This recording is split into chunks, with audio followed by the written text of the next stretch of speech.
Bueno, tengan todos feliz noche, espero que se encuentren bien. Eh, Creería que sí, ya tenemos buena conexión y pues esperaría que los demás compañeros se vayan incorporando en lo que vayamos desarrollando eh, pues el tiempo que tenemos disponible este día para efectos de solventar las dudas. Bueno, déjenme presentarme, ¿verdad? Yo sé que ya tenemos una presentación en el aula virtual y pues de antemano les doy la bienvenida a este ciclo 02-2023 en la modalidad virtual de la licenciatura en Ciencias Jurídicas de la Facultad de Derecho. Pues espero que hayan tenido una semana de vacaciones pues muy grata y que hayan logrado tomar energías porque lo que se nos viene pues no solo en esta asignatura, sino que en las demás asignaturas pues yo sé que les va a conllevar sacrificio, esfuerzo y sobre todo dedicación. Pero si están en esta modalidad, pues yo sé que son personas trabajadoras, son personas que en su momento tienen la convicción de a dónde quieren llegar. Probablemente algunos están estudiando su segunda, tercera carrera y pues por cuestiones de tiempo, de facilidades, es que están utilizando esta modalidad virtual, herramienta que está proporcionando la Universidad Tecnológica para efectos de que podamos continuar con nuestros estudios, ¿verdad? Entonces, primeramente lo felicito porque eh, entre muchas de las posibilidades que pudieron tener que conllevaba no seguir estudiando, pues ustedes han optado por seguir estudiando y eso es muy respetable. Pues me presento, yo sé de que ya en el foro de bienvenida les he dejado una pequeña descripción, pues brevemente les comento que soy el licenciado Kevin Alberto Mejía Cerón, pues soy catedrático de la Universidad Tecnológica, es mi alma mater, graduado de la Universidad Tecnológica con un honorífico en una especialidad en Derecho Penal Internacional. Les hablo un poco más de mí, pues estoy estudiando en la actualidad una maestría en Derecho Penal, tengo cursos en Derecho Penal, soy capacitador del Club de Debates de la Universidad Tecnológica, asimismo, pues soy consultor legal en el área penal y laboro en la actualidad en los tribunales contra crimen organizado, ¿verdad? Entonces, prácticamente mi rubro y mi especialidad es el derecho penal. No obstante, pues esta materia como tal, las técnicas de oralidad, pues es una materia en la cual vamos a desarrollar el comportamiento forense, el comportamiento verbalizado que debemos de tener en una audiencia y el no verbalizado también. Por eso les decía, el derecho penal es la cúspide, es por excelencia el derecho donde se realizan todas estas solemnidades en un juicio.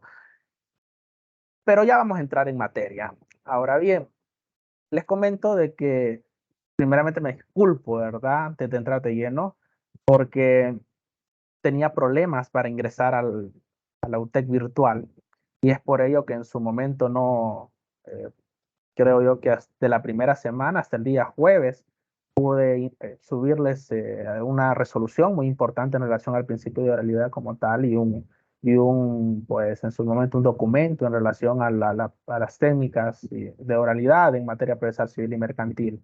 Pero había tenido problemas para ingresar en el aula. Yo sé que muchos de ustedes se preguntaron, llegaron al día lunes y no miraban nada en el aula virtual, día martes, día miércoles, pero bueno, se solventó y afortunadamente pues ya tenemos la posibilidad de ingresar a su aula virtual y ya hemos dejado una lectura para esta tercera semana en virtud de que la segunda semana era semana de vacación. Y entre ese material que se ha consignado, pues eran unas disposiciones en relación a la Constitución como tal, el Código Penal y el Código Procesal Penal. Explico un poco la materia.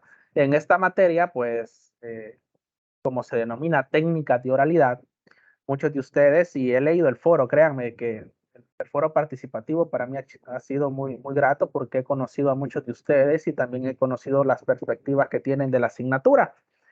Y bueno, ahí leía entre comentarios y decían, bueno, pensaba de que era como expresión oral y escrita, leía el comentario de una compañera. Y pues les comento de que expresión oral y escrita es una materia muy importante, pero las técnicas de oralidad es el comportamiento de un abogado en un proceso. Y como les comentaba, por excelencia, donde hay más formalidades es en el proceso penal. Las demás áreas del derecho se adoptan en la manera de lo posible, pues las técnicas forenses que se utilizan en materia penal. Entonces, en este ciclo Vamos a analizar las técnicas de oralidad, primeramente analizando qué es un proceso penal, las partes de un proceso penal, los tipos de audiencia que se pueden realizar en un proceso penal y cómo podemos intervenir como abogados en esas audiencias en un proceso penal. ¿Por qué? Porque primeramente, en su momento, usted ha escuchado, mira, tenemos audiencias iniciales, audiencias preliminares, vistas públicas y cómo vamos a intervenir. ¿En qué momento nosotros vamos a interrogar testigos? ¿En qué momento únicamente vamos a hablar de prueba? ¿En qué momento únicamente vamos a mencionar en relación a los arraigos como tal? Son diferentes instancias y diferentes oportunidades que tenemos para intervenir en una audiencia y la modalidad en la que nosotros vamos a intervenir, pues la va a definir la ley misma. Y como la ley nos define qué momento procesal es el oportuno para que usted vierta sus inquietudes, sus peticiones como tal, dependiendo su teoría del caso, que ahorita solo les estoy adelantando, vamos a ir explicando poco a poco a todo lo que me estoy refiriendo. Entonces necesitamos esta teoría del caso para que usted tenga una idea de cómo va a intervenir en un proceso, una estrategia de defensa o en su momento de acusación. Para eso nos sirven las técnicas de oralidad, para que en el debido momento usted pueda realizar un oportuno alegato inicial, un oportuno interrogatorio directo, un oportuno contrainterrogatorio, una oportuna, perdón, ejecución de las objeciones como tal. Pero para ello, compañeros, vamos a iniciar desde lo básico, es decir, conocer qué es el derecho penal y procesal penal, y es por ello de que se les dejó la primera actividad de leer ciertas disposiciones, porque cuando usted, que me imagino que la mayoría de los que estamos aquí conectados ya leyeron las disposiciones, cuando usted lea las disposiciones constitucionales, los principios penales en relación a la materia sustantiva y a la materia procesal, pues se va a dar cuenta que hay garantías que se deben de respetar en un proceso. Y es muy elemental que las conozcamos porque en virtud de ellas usted va a saber cómo se debe de realizar un proceso, cómo puede intervenir y cuándo puede alegar vulneración a esos principios y derechos que en su momento la ley le reconoce. Bueno, después de esta pequeña introducción a la asignatura, eh, no sé si, si tenemos hasta este momento alguna participación.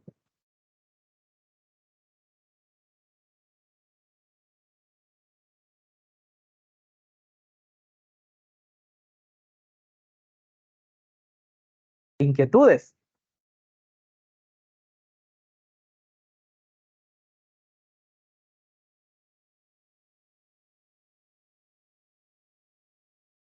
Vaya, voy a iniciar por lo básico, es decir, compañeros, ¿leyeron las disposiciones objeto de estudio para esta semana? A ver, Francisco Cabrera Ayala.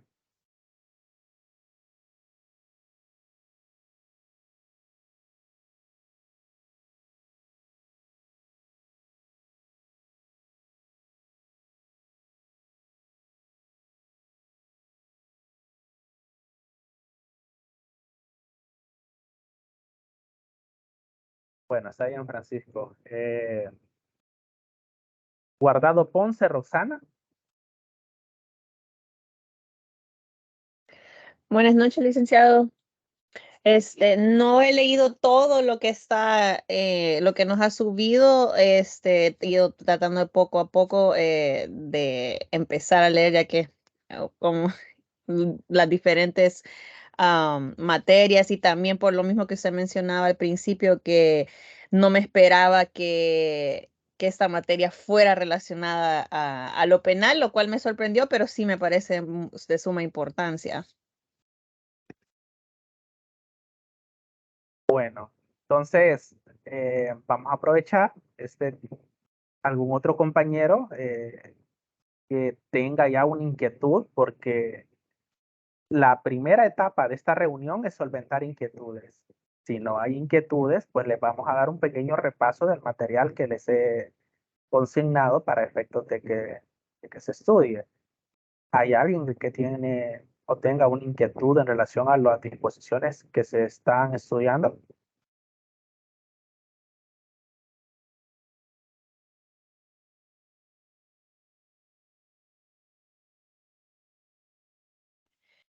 licenciado, y así como dice, como las inquietudes de las deposiciones, realmente, o sea, al leerlas como qué tipo, diría usted, de inquietudes podrían surgir, porque, o sea, puedo leer sobre lo que pasó en la sala de lo penal y eso y lo otro, pero no sé en sí, o sea, en como qué es lo que deberíamos de estar buscando.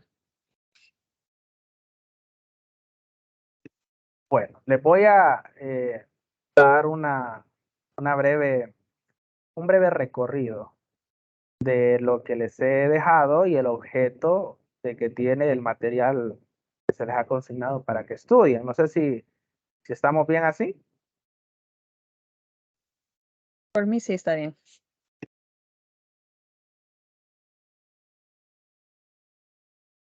Voy a compartir la pantalla.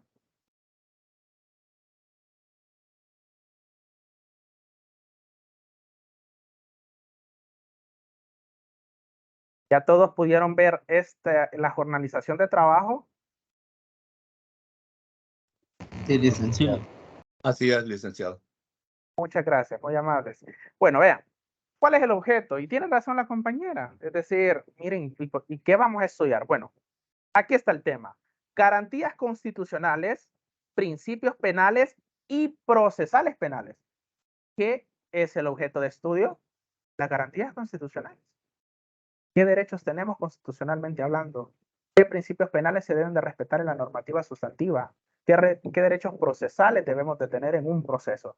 Tres enfoques totalmente diferentes, interrelacionados entre sí, que lo vamos a explicar en su momento, de lo cual, cuando estudiemos las disposiciones, pues vamos a tener ya una idea de los principios que se deben de respetar al momento de la imputación de un delito y al momento de iniciar un proceso penal como tal.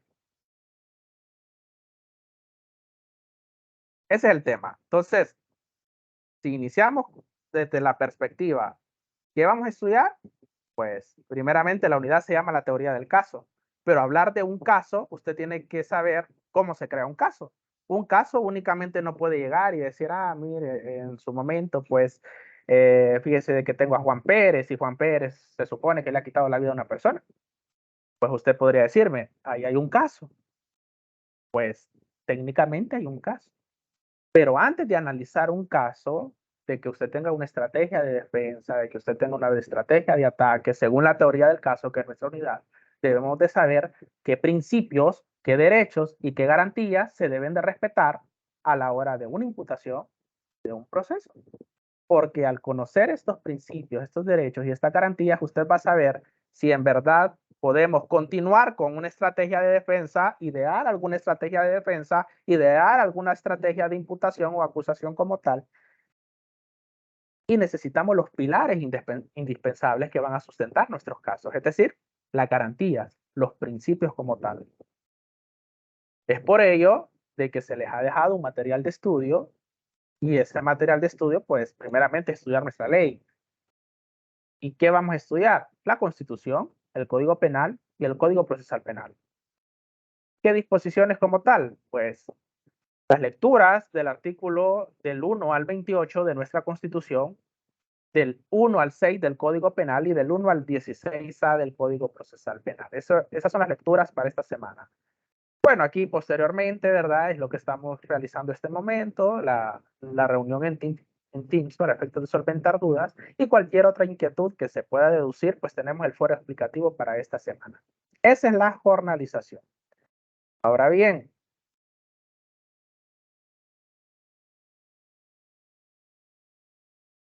vamos a iniciar y vamos a platicar un poco. Les voy a dar una pequeña idea de qué es lo que tenemos que estudiar. No les puedo decir en su momento que todos vamos a tener la misma percepción a la hora de que estamos estudiando una disposición legal. Para estudiar una disposición legal o en su momento cuando usted esté,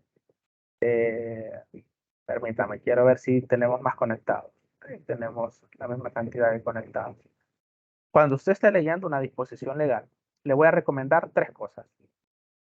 Primero, yo sé de que la modalidad es virtual, yo sé de que muchos se sienten cómodos con esta modalidad. pero yo siempre le voy a recomendar de que tengan sus leyes impresas. Es la primera recomendación que le voy a dar.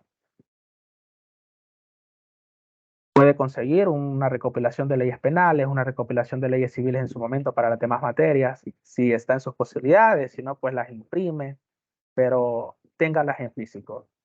¿Y por qué es necesario tenerlas en físico? Porque cuando usted tiene una disposición, perdón, un cuerpo normativo en físico, usted puede ir relacionando otras normativas que tienen en su momento o están ligadas con la disposición que usted está estudiando.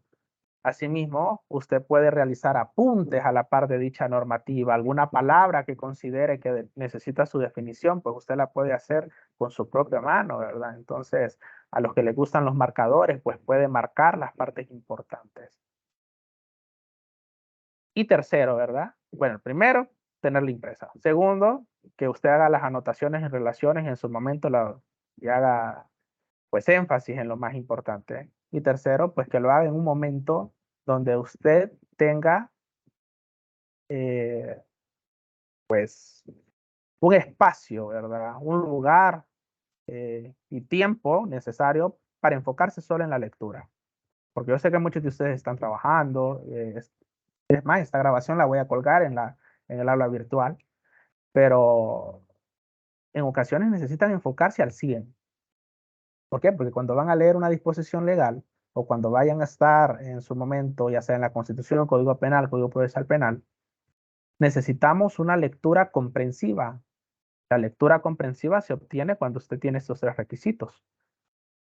¿Por qué? Porque memorizar en su momento, muchos piensan, el abogado tiene que memorizar. Pues ojo, estamos en las técnicas de oralidad.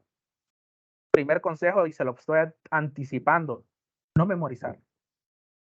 Cuando usted en su momento realice las actividades de los alegatos que vamos a realizar en esta asignatura, aquí no hay que memorizar, porque las personas que memorizan en su momento por alguna palabra que se les olvidó, pues pierden el control de la intervención que están realizando.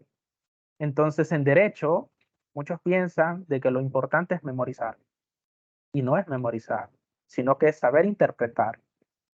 Y sobre todo, aparte de saber interpretar, poder poner en práctica, ¿verdad? El conocimiento que se adquiere de las lecturas comprensivas. Entonces, ojo, recomendaciones para leer dichas disposiciones. Ahora bien,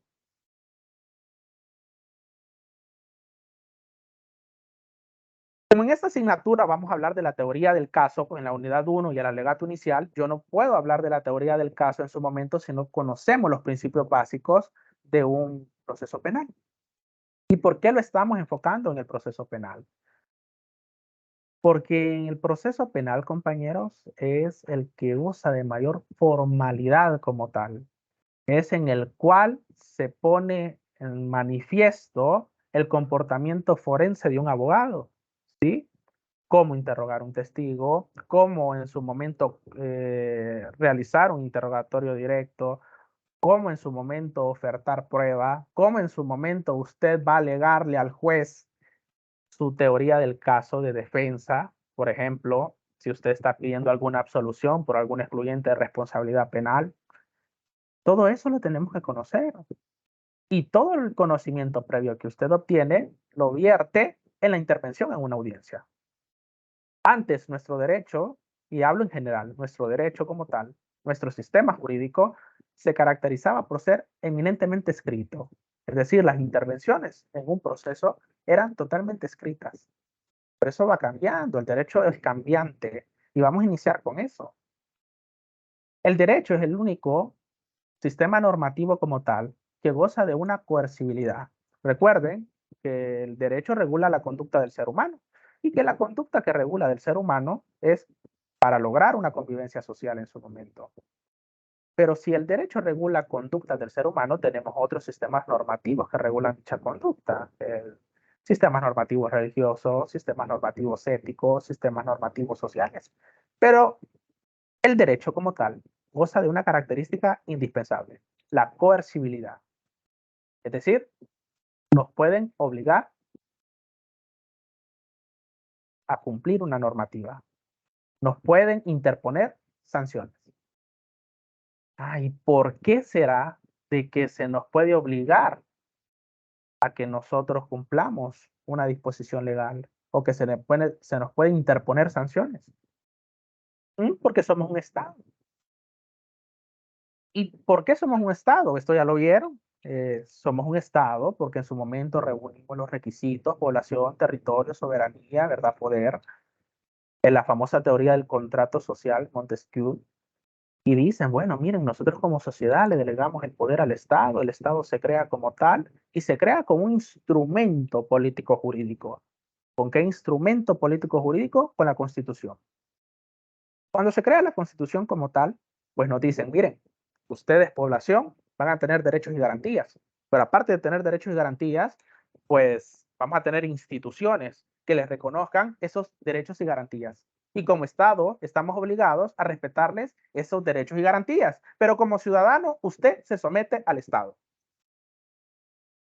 Entonces, ¿qué tenemos ahí? La población sometida al Estado, pero el Estado proviene de la población misma, ¿verdad? La soberanía, el poder reside en el pueblo.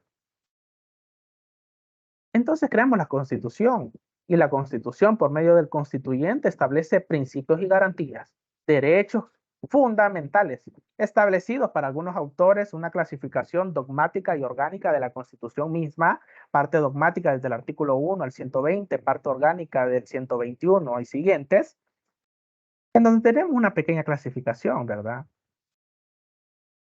¿Por qué? Porque primeramente el Estado le dice, miren, el pueblo nos ha creado por medio de la Constitución. Por lo tanto, la Constitución, ¿verdad? Y el Estado mismo, que es el Estado de El Salvador, va a reconocer al ser humano como el origen y el fin. Entonces, el ser humano es la finalidad del Estado mismo. El ser humano como tal es la existencia misma del Estado. Entonces, el Estado somos todos. Pero el Estado también tiene finalidades, tiene ideales y tiene principios en los cuales nos va a someter como la población y son una garantía para nosotros también. Justicia, seguridad jurídica y bien común. Cuando hablamos de justicia, seguridad jurídica y bien común, nos estamos refiriendo en todo caso a estos pilares constitucionales en los cuales el Estado, al momento de que se ve, pues, ya sea de que sea violentado o que se ha puesto en peligro algún derecho establecido para la población misma, el Estado tiene la obligación de proteger ese derecho y de buscar justicia, consecución de justicia. La justicia es un principio, es un pilar constitucional.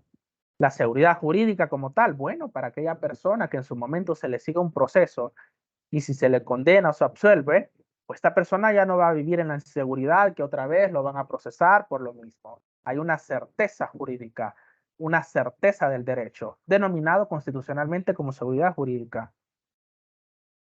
Y posteriormente, el Estado, todas las normativas, todas las decisiones que se tomen van a ser en beneficio de la colectividad, el bien común. Pilares constitucionales que tenemos en su momento, que reconocen derechos, que establecen garantías y que se deben de respetar en cualquier normativa jurídica. Estamos hablando normativa jurídica, llámese ordenamiento jurídico de Hans Kelsen, ¿verdad? Tratados internacionales, leyes secundarias, ordenanzas municipales, reglamentos, etcétera. Entonces, en el artículo 1 nos dan los parámetros, la Constitución, de qué es la finalidad del Estado, cuáles son los principios como tal, y que el Estado como tal, pues tiene que reconocer y está en la obligación de asegurar a los habitantes mismos, ciertos derechos. ¿Como cuáles derechos? La libertad, la salud, el bienestar económico, etcétera. Pero, ¿por qué iniciamos con este artículo? Porque el Estado le garantiza a usted el derecho a la libertad. Pero así como le garantiza el Estado derechos, también tiene la facultad de restringir derechos. Si el Estado le reconoce el derecho a la libertad, pues el Estado también tiene la facultad de sancionar. Y a esa facultad sancionadora se le llama el jus puniendi del Estado. Es decir, el Estado, como le hemos dado poder, también puede sancionarnos si nosotros realizamos conductas prohibidas por el Estado mismo. Y si bien es cierto, nos otorga derechos como el derecho a la libertad, el derecho al patrimonio, pues los mismos pueden ser restringidos. pero no pueden ser restringidos arbitrariamente, sino que para restringir estos derechos tienen que respetarse principios, derechos y garantías. ¿Quiénes los otorgan? Pues primeramente la Constitución. Subsidiariamente en una normativa secundaria, pues el Código Penal, Código Procesal Penal. Y es así que tenemos los derechos individuales.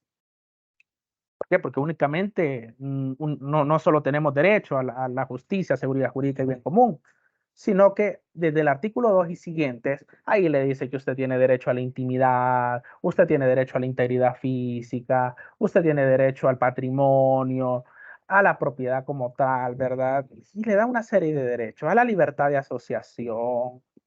Todos esos derechos se consignan, pues, desde el artículo 2 y siguientes. Estos derechos como tal, compañeros, llega un momento y usted se queda pensando y dice, mire, si el Estado a mí me dice de que tengo derecho a la vida, ¿cómo me va a proteger ese derecho? Si está obligado a protegerme los derechos. Y se ha manifestado de que en la parte orgánica se crean instituciones para la protección de estos derechos. Ah, bueno, para esto tenemos que hablar ya del derecho penal mismo. Y tenemos que hablar de la ciencia del derecho penal. Y es aquí donde vamos a hablar un poco en relación a la criminología, a la dogmática penal y a la política criminal. Pero antes de esto, quisiera saber, ¿hay alguna inquietud? Porque yo sé que se están incorporando más compañeros. ¿Hay alguna inquietud sobre lo que estamos hablando? Dígame, Juan. Buenas noches, licenciado, compañeros y compañeras. Bueno, tengo una inquietud. Usted mencionó que es peligroso memorizar, porque si se le olvida alguna palabra, se puede desbalancear mentalmente. He observado que algunos abogados utilizan una técnica que no sé qué puede decir usted, donde hacen objeciones que no tienen fundamentos, no rompen reglas ni leyes procesales, pero lo hacen con ese objetivo de desbalancear a la contraparte. ¿Qué piensa usted al respecto? Bueno, esas son conductas en su momento, ¿verdad? Que como usted lo dice, son conductas que realizan algunos abogados que lastimosamente objetan por objetar. Es decir, las objeciones no tienen ningún fundamento, pero lo hacen para efectos de desconcentrar a la contraparte. Pues le comento de que ¿qué pienso de manera subjetiva? Para mí, pues no está bien, ¿verdad? Es decir, todos somos profesionales y el hecho de que usted va a intervenir en un proceso, pues tiene que hacerlo de la manera más ética posible, ¿no? Si bien es cierto, usted podría decir, pero que mire, son tácticas para efectos de poder desbalancear a la contraparte y de poder ponerle alguna zancadilla, ¿no? Para que no pueda vertir el elemento de prueba en el proceso y así obtener un beneficio para mi cliente. Sí, pero si la contraparte también es conocedora de las reglas del comportamiento en audiencia, sabe de que le puede solicitar al juez de que le prevenga el hecho de que en su momento usted esté objetando sin fundamento. Si es así y el juez le previene, como debería de realizar alguna de las partes que en su momento esté siendo afectada por conductas como estas, ¿no? Que le están objetando sin fundamento alguno, pues el juez, como es el director de la audiencia como tal, deberá de prevenirle que se abstenga de estar objetando si no tiene fundamento alguno, ¿verdad? Entonces, de que son tácticas que se realizan, sí. De que son, pues, éticas, tal vez no. De que algunas personas caen y les funcionan, pues sí. ¿Y de qué va a depender esto? Pues va a depender en el momento de que la contraparte ponga un stop. Es decir, la persona que está recibiendo estas objeciones sin fundamento, pues tenga el conocimiento en su momento de que puede evitar por medio del juez que su contraparte siga teniendo dicha conducta. Pero para esto tiene que tener una concentración en la audiencia como tal, una concentración en la modalidad en que está interviniendo y evitar, ¿verdad? Y tratar la manera de lo posible de que la contraparte logre su cometido. ¿Cuál es el cometido de la contraparte? Pues que en ese momento deje de interrogar y se siente. Ese es el objetivo, de que ya no siga interrogando. Entonces, por eso les decía en su momento, y muy bien como el compañero Juan lo decía, Juan, ¿verdad? Sí, correcto. En ocasiones no es muy bueno memorizar porque hay conductas como las que dice el compañero Juan, en la cual empezaron a objetarles y si el juez da lugar a las objeciones y usted se las traía memorizadas, pues ya no va a saber cómo replantear la pregunta, reorientar la pregunta, porque usted va a tener que reformularla. Y entonces, si usted venía memorizado con una serie de preguntas y ya no sabe cómo realizar esa pregunta como tal, pues ya difícilmente se pueda recuperar en ese momento del ataque de las objeciones que ha tenido. Entonces necesitamos una concentración, manejar el caso como tal, manejar en su momento el tema, es decir, las circunstancias que los han llevado en ese momento a esa audiencia como tal, para realizar una buena defensa en su momento. Perfecto, gracias.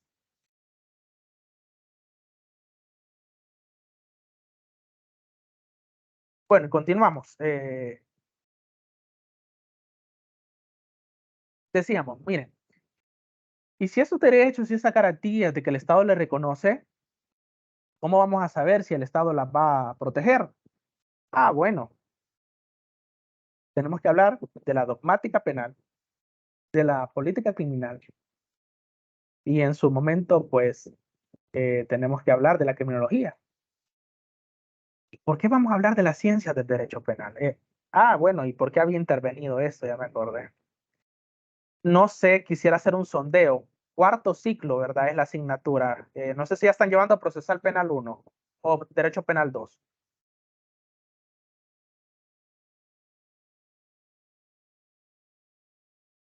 Compañeros. Procesal mi penal 1. Ajá, Proces procesal penal 1. Sí, yo creo que sí, van en procesal penal 1, así que esto no va a ser novedoso de lo que vamos a hablar. Y justamente en procesal penal 1, lo primero que van a analizar son los principios, es decir, parte de lo que estamos estudiando ahorita. Bueno, entonces creo que sí, estamos bien en el nivel en que estamos en procesal penal 1, entonces ya la materia sustantiva ya se maneja un poco, así que la lectura de las disposiciones del Código Penal, pues se les va a hacer un repaso para ustedes prácticamente, porque ya lo vieron en su penal 1 y penal 2. Pero continúo. Gracias por la información. Decíamos, miren, ¿cómo va a proteger el Estado estos derechos que nos ha consignado, de los que acabamos de platicar en la Constitución misma, esos derechos fundamentales? Pues tenemos que hablar de la criminología, la dogmática penal, y tenemos que hablar asimismo de la política criminal. ¿Y por qué? Porque son ciencias del derecho. ¿De cuál derecho? Del derecho penal. Cuando hablamos de que existe un problema, lo primero que decimos, existe un problema, hay que darle una solución. Si existe un problema social, el encargado de darle una solución a dicho problema, si esto genera conflictos entre la sociedad misma, pues es el Estado. Y normalmente, ¿cómo lo realiza el Estado? Pues dependiendo qué tan grave sea el problema. Es por ello de que tenemos diferentes áreas del derecho. Porque tenemos áreas en el derecho civil, en el derecho mercantil, tenemos derecho de familia, derecho laboral. Pero si estamos hablando de que el Estado le tiene que proteger a usted el derecho a la vida, el derecho a la integridad física, el derecho al patrimonio, el derecho a la libertad de asociación como tal, ¿no? ¿Qué pasa si alguien lo transgrede? Miren, la Constitución me dice a mí que tengo derecho a la vida, que tengo derecho a la integridad física. Sí, también se lo dice a Juan Pérez que tiene derecho a la vida y la integridad física. Ese es un derecho subjetivo, aparte de ser un derecho fundamental. Pero si Juan Pérez tiene derecho a la vida, a la integridad física, y viene Pablo y le dispara a Juan Pérez, pues de los disparos que le da lo deja en silla de ruedas. No lo mata, pero lo deja en silla de ruedas. Pues entonces, ¿usted qué podría decir? Ah, miren, pues su integridad física no fue afectada. O incluso, dependiendo de dónde recibió los impactos de bala o en la modalidad en que ocurrió el hecho, usted podría decir un homicidio en grado de tentativa. ¿Sí? No se consumó por causas ajenas al autor. Un homicidio en grado tentado. Se puso en peligro el derecho a la vida. Entonces, si recibimos esas conductas, ¿qué va a hacer el Estado? Ah, bueno, entonces, si el Estado ya le dijo de que usted tiene derechos, pues tiene que encontrar la manera de protegérselos. Y es ahí donde vamos a empezar a hablar de estas tres ciencias del derecho penal. Cuando estudiamos la criminología, pues estamos estudiando el conflicto, estamos estudiando el problema como tal, el porqué de la conducta que en su momento ha ocasionado una lesión o puesta en peligro de un bien jurídico como tal. Pues en ocasiones, esta criminología misma nos puede decir, miren, es que se están cometiendo estos delitos relativos al patrimonio, por ejemplo, los robos, ¿verdad? Los hurtos de vehículos automotor. Se están cometiendo en ciertos sectores, ha aumentado la criminalidad en razón a este tipo de delitos por diversos factores sociales, probablemente por alguna crisis económica, escasez de empleo, está incrementando la delincuencia en relación a los delitos de carácter patrimonial. Y empieza la criminología a realizar investigaciones del porqué del hecho. Criminología del porqué del hecho, ¿verdad? ¿Por qué está ocurriendo? Entonces, la criminología misma dice, miren, remitamos esta información al Estado, porque el Estado es el facultado para crear políticas, ¿sí? Y políticas no solo me refiero a hacer política, ¿verdad? El arte de gobernar como tal, cuando usted le dicen política, solo se imagina a funcionarios de elección popular, no, sino que el Estado crea políticas a nivel de salud, a nivel de educación, a nivel de seguridad como tal, ¿sí? Entonces, estudiamos la política criminal. ¿Qué conducta va a realizar el Estado para evitar el cometimiento de dichos hechos que están conllevando el cometimiento de hechos delictivos como tal, ¿no? O que están lesionando bienes jurídicos, que los ponen en peligro? ¿Qué va a hacer el Estado? Pero asimismo, el Estado tiene que hacer algo porque tiene la obligación de proteger esos derechos que se están lesionando, esos derechos que se ponen en peligro, porque la obligación del Estado es proteger la persona humana, porque la persona humana, ojo, artículo 1, es el origen y es el fin del Estado.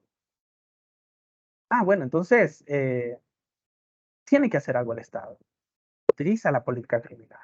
Vamos a crear normativas que tengan una doble finalidad: la prevención del delito, es decir, que no se esté cometiendo esta conducta, y asimismo la protección de esos derechos, ¿verdad?, que le corresponde a la población misma, para que no se lesionen o se pongan en peligro. Entonces, crea normativas penales. ¿Con qué objeto? Para prevenir que se realicen dichas conductas y para efectos de proteger dichos derechos fundamentales. En síntesis, el Estado, por medio de normativas secundarias, regula la protección de estos derechos y nos vamos al Código Penal. ¿Por qué? Porque el Estado tiene la obligación de protegernos, porque el Estado tiene que garantizar la convivencia social y el Estado tiene que prevenir que esas conductas se sigan realizando. Entonces, el Estado, como tiene el poder punitivo, ¿sí?, esa posibilidad de sancionar a su población como tal, pues dicen, no, mire, vamos a crear normativas para evitar que se realicen esas conductas. Una normativa prohibitiva. Y es ahí donde hablamos de la dogmática penal. Cuando hablamos de la dogmática penal, pues los clasificamos en 3 áreas: teoría de la ley penal, teoría del delito y teoría de la pena. Estamos analizando ahorita el primero de los aspectos de la dogmática penal, teoría de la ley penal. Entonces el Estado crea una ley, ¿sí? Y esta ley es para evitar que se cometan hechos delictivos. Pero únicamente no puede crear una normativa que prohíba cometer hechos delictivos, sino que aparejadamente tiene que crear una normativa que establezca un proceso para aquellas personas que cometan un hecho delictivo. Entonces tenemos normativa sustantiva y tenemos normativa adjetiva. Tenemos en su momento el Código Penal y tenemos en su momento el Código Procesal Penal. Como tenemos el Código Penal, viene el Estado y dice, no, miren, si nosotros como Estado reconocemos que el derecho fundamental por excelencia es la vida, pues tenemos que protegerlo. Y por eso en el Código Penal el primer delito que consignan es el homicidio. ¿Por qué? Porque el homicidio está protegiendo con la creación del mismo, ¿verdad? O pretende con la creación del mismo evitar que una persona le quite la vida a otra. ¿Qué estamos protegiendo? El derecho a la vida. Ahora bien, si el Estado empieza a crear esta normativa como tal, en esta consigna delitos, ¿sí?, estos delitos como tal tienen que seguir ciertos principios, que seguir ciertas garantías, que seguir un análisis, porque no toda conducta realizada por el ser humano es constitutiva de delito. Y entonces es ahí donde tenemos la famosa teoría del delito, el segundo elemento que conlleva, ¿verdad?, a la dogmática penal. Teoría de la ley penal, teoría del delito. No toda la conducta que realiza un ser humano es constitutiva de delito, únicamente la que esté establecida en una normativa penal, por el principio de reserva que tenemos, ¿no? Es decir, el derecho penal tiene un principio de reserva y solo se puede sancionar a una persona por el cometimiento de un hecho delictivo por una ley formal, una ley creada por la Asamblea Legislativa, ya sea de carácter general o de carácter especial, porque recuerden que tenemos el Código Penal, pero también tenemos leyes especiales. Leyes especiales, por ejemplo, la ley especial para el lavado de dineros y activos, la ley reguladora de las actividades relativas a las drogas, la ley contra actos de terrorismo. Tenemos unas leyes especiales que regulan ciertos tipos de conducta. No obstante, el principio de reserva formal le dice, mira, la tiene que crear la Asamblea Legislativa. Y bueno, crean la normativa, crean los delitos con la posibilidad, con la finalidad de proteger derechos. Pero estos delitos los tenemos desde el artículo 128 y siguientes. Pero antes de eso, del artículo 1 al 127 en el libro primero del Código Penal, pues ahí tenemos principios, derechos, los pilares como tal que se van a respetar a la hora de imputarle el cometimiento de un hecho delictivo a una persona. Entonces, del artículo 1 del Código Penal y siguientes, pues ahí ya vamos a hablar de los principios y garantías mínimas penales que debe de tener una persona para imputarle un hecho delictivo. ¿Por qué? Porque cuando estamos hablando de la teoría del delito, pues usted sabe que el análisis de la teoría del delito le va a decir a usted en su momento de que si la conducta, el caso fáctico que se le está planteando es o no es constitutivo de delito. Si pasa el análisis de tipicidad, de antijuricidad, de culpabilidad y consecuentemente de punibilidad, es decir, la sanción jurídico-penal, ya sea una pena o medida de seguridad, que es el último de los elementos de la dogmática penal, la teoría de la pena. La finalidad de una pena en un proceso penal es una finalidad de carácter humanitaria, ¿sí? ¿Y a qué me refiero de carácter humanitaria? No es un castigo, sino que se cumple con el objetivo de que esta persona pueda incorporarse nuevamente a la sociedad misma. Eso lo tenemos regulado en el artículo 27 de la Constitución, ¿verdad? La famosa teoría ¿verdad? Resocialización, reinserción como tal. Pero bueno, sigamos en la idea central. Entonces, se consignan principios, garantías penales mínimas que se deben de respetar cuando a una persona se le va a imputar un hecho delictivo. Y es por ello de que después del análisis de la Constitución nosotros decimos, bueno, ¿y cuáles son esas garantías mínimas para decir, Juan Pérez cometió un delito? ¿Sí? El principio de legalidad es el primero de ellos. Es decir, a Juan Pérez no se le puede decir de que ha cometido una acción u omisión si esta no ha sido descrita previamente por la normativa penal, de forma precisa, inequívoca, ¿verdad? Y exacta. Principio de legalidad en materia penal. Esto es una garantía para Juan Pérez. ¿Qué quiere decir? Que la conducta que exteriorice Juan Pérez, porque ojo, recuerden, el iter crimine, ¿verdad? Solo conductas exteriorizadas son conductas en su momento que pueden ser constitutivas de delitos si están reguladas en la ley. Conductas en su momento que usted realice el análisis del iter criminis y queden de carácter subjetiva, interna como tal, que queden en esa fase interna del iter criminis, del camino del delito como tal, no son punibles, ¿no? A nadie se le pune o se le imputa el cometimiento de un hecho delictivo únicamente por pensarlo. Los pensamientos no son punibles. ¿Quién nos exige el derecho penal? La exteriorización de conductas.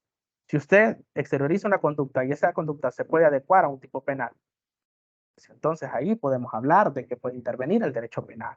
Pero si usted solo está pensando en cometer un hecho delictivo, pues creo que todos estuviéramos en su momento en SECOT, ¿no? Es decir, los pensamientos no se punen, lo que se punen son las exteriorizaciones de conducta. Pero para que estas conductas en su momento se les pueda adecuar a una persona o a un tipo penal, dependiendo qué tipo de conducta sea, pues se le tienen que respetar garantías penales mínimas. La primera de ellas es el principio de legalidad. Juan Pérez, usted tiene que estar seguro que si la fiscalía le va a imputar un delito, es porque en su momento, ¿verdad? Ese delito ha sido creado previamente a la exteriorización de su conducta. Principio de legalidad. Pero mire, Juan Pérez, también lo vamos a tratar con la dignidad de vida. Es decir, no lo vamos a tratar, ¿verdad? Como si en su momento usted ya hubiese sido condenado. Recuerde, ¿verdad? Toda persona que se le impute el cometimiento de un hecho delictivo se presume inocente hasta que sea oída y vencido en un juicio justo conforme a las leyes. Presunción de inocencia. Por lo tanto, ya sea que a esta persona se le impute un delito o ya sea que esta persona se le condene por un delito, siempre se le va a respetar su dignidad humana. Una cosa es el reproche social que nosotros podemos tener, pero otra cosa es la intervención estatal como tal. ¿Por qué? Porque en el reproche social, pues a una persona se le capturan a su vecino como tal y usted ya hizo el reproche, ¿verdad? Ese juicio social. Ah, no, es que el vecino, ¿verdad? Juan Pérez, yo sabía que andaba en malos pasos, que lo refundan en la cárcel, ¿verdad? Muchos han de pensar así. Ya lo condenó socialmente usted. Pero no, resulta de que se lo llevaron y él demostró en su momento, ¿verdad? Que no se trataba de él y probablemente le van a dar algún sobreseimiento, algo por el estilo. El juicio social, el reproche social, pues lastimosamente depende de la sociedad misma. Pero tratarlo con dignidad humana depende del Estado y de las instituciones involucradas en un proceso penal que ya vamos a hablar más adelante de ellas. Entonces se le tiene que respetar con la dignidad humana, no importando el delito que haya cometido. Mire, Lick, pero es que cometió 5 homicidios. Mire, Lick, pero es que cometió 4 o 5 violaciones. Y usted me podría decir, es que usted ya vimos de que es pro delincuente. No hay pro delincuente en ningún momento.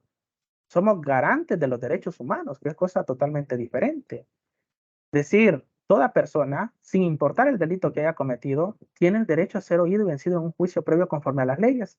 Y si se le vence, se le venció, castiguémoslo. No, es una sanción jurídica penal. Y la sanción jurídica penal, es decir, pena o medida de seguridad, se cumple de conformidad a los principios humanitarios de la pena. ¿Sí? No es un castigo, sino que es un medio en su momento sancionatorio para que esta conducta de la persona se pueda moldear, lo podríamos decir así, ¿no? Para que se incorpore a la sociedad misma. Pero ninguna de las conductas que haya realizado Juan Pérez, aunque esté, ¿verdad?, constitutiva de delito, si no ha lesionado o puesto en peligro un bien jurídico, pues no es delito. ¿Por qué? Porque también le dicen a Juan Pérez, miren, para que usted se le impute el cometimiento de un hecho delictivo, usted tiene que haber lesionado o puesto en peligro un bien jurídico. ¿Y qué es un bien jurídico? Bueno, cuando hablamos del bien jurídico estamos hablando de derechos. ¿Cuáles derechos, Lick?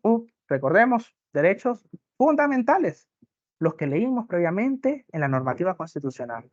Esos derechos que en su momento usted, al realizar este pequeño recorrido que hemos hecho, se ha dado cuenta de que el Estado tenía la obligación de protegernos.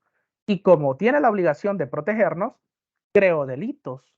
Y como creó estos delitos, por medio de estos delitos, protegió esos derechos. Entonces, si hablamos de un bien jurídico como tal, el principio de lesividad de un bien jurídico o puesta en peligro del mismo se refiere a que la conducta tiene que lesionar o poner en peligro un derecho fundamental. Si hablamos del homicidio, ¿cuál sería el bien jurídico protegido? Compañeros. La vida. Bien, la vida. Si hablamos del robo, ¿cuál sería el bien jurídico? Patrimonio. El patrimonio, ¿ya ven? Patrimonio. Muy bien. Entonces se le dice a Juan Pérez, mire Juan Pérez, usted tiene que, en su momento, ¿verdad? Su conducta tiene que lesionar o poner en peligro un bien jurídico protegido. ¿Y se protege cómo? Con la creación de los tipos penales. Ah, bueno, entonces es otra garantía mínima para Juan Pérez. A Juan Pérez no lo van a procesar si la conducta de Juan Pérez no ha lesionado o puesta en peligro un bien jurídico. Pero también tenemos otra garantía. ¿Y qué garantía es esta, Juan Pérez? Ah, no, miren. La conducta que realiza Juan Pérez, llámese usted, yo sé que ya conocen esto, pero llámese conducta a una acción u omisión como tal, ¿verdad? Dicha acción u omisión tiene que haber sido cometido por dolo o por culpa. Ah, mire, Juan Pérez, la conducta que usted realizó tiene que ser cometida por dolo o por culpa. Si la conducta no ha sido cometida por dolo o por culpa, pues no hay delito. ¿Por qué? Porque necesitamos ese elemento subjetivo a la hora del análisis del tipo penal, de la teoría del delito como tal. ¿Y por qué? Bueno, porque está prohibida la responsabilidad objetiva. ¿Y a qué se refiere esto? Cuando hablamos de dolo, tiene dos elementos muy importantes, cognoscitivo y volutivo, conocimiento y voluntad. La persona quiere y conoce lo que va a realizar y por lo tanto lo hace, asume el resultado y ejecuta la acción misma. Y tenemos una clasificación del dolo, ¿verdad? Dolo directo, dolo eventual, dolo de segundo grado, en su momento de consecuencias necesarias o indirecto. Pero viene la persona, tiene el conocimiento, tiene la voluntad, dolo. Ah, viene Juan Pérez, le dispara a Pedro. Juan Pérez le quería quitar la vida a Pedro, sí, conocimiento, voluntad, dolo. Ah, mire, viene Juan Pérez, estaba limpiando su arma de fuego, ¿verdad? Se le disparó y le dio a Pedro y lo mató. Juan Pérez quería en su momento quitarle la vida a Pedro, no, o sea, no tenía la voluntad de quitarle la vida. Pero la conducta de Juan Pérez fue imprudente, sí, sí fue imprudente. Entonces, por lo tanto, estamos hablando de culpa. Llámese culpa no al hecho de que la persona ha sido oída y vencida en un juicio, sino que llámese culpa aquella conducta realizada, ya sea por imprudencia, negligencia, impericia o inobservancia de una regla de cuidado en un proceso penal. Perdón, en un hecho delictivo como tal. Y otra de las características de la culpa es que tiene que respetar en su momento, ¿verdad? El principio de taxatividad tiene que estar expresamente establecida en la ley. Si no está establecida en la ley, pues usted no se puede inventar tipos culposos. Entonces, si no ha sido cometido por dolo ni por culpa, pues es otra garantía para Juan Pérez. No se le puede imputar el cometimiento de un hecho delictivo. ¿Por qué? Porque se prohíbe la responsabilidad objetiva. ¿Y qué es esto de la responsabilidad objetiva? Bueno, pongo un ejemplo, ¿verdad? Tenemos a Juan Pérez, viene Juan Pérez y supongamos, ¿no? La otra semana hay fútbol y como hay fútbol, están en un lugar donde no pega mucho la señal, ¿verdad? Regresa a nuestra primera división de fútbol. Y como regresa a la primera división, dice, no, mira, viene Juan Pérez y le dice a Pedro, subite, ¿verdad?